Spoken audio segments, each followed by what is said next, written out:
लम्मी लड़ाई लाई तागे मुआरख घड़ी आई।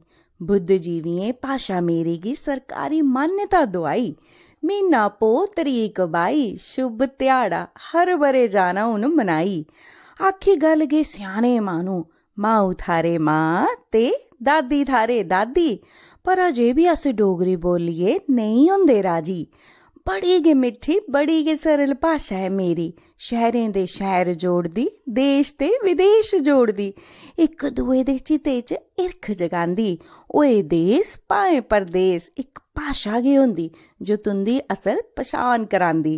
सारे वासी अपनी अपनी भाशा बोलदे पर इक अस डोगरे गै आं जो डोगरी बोलने च शर्माने। अजकल दी मावां जागतें गी नमें नमें पाठ पढ़ांदियां, डोगरी नेईं बोलनी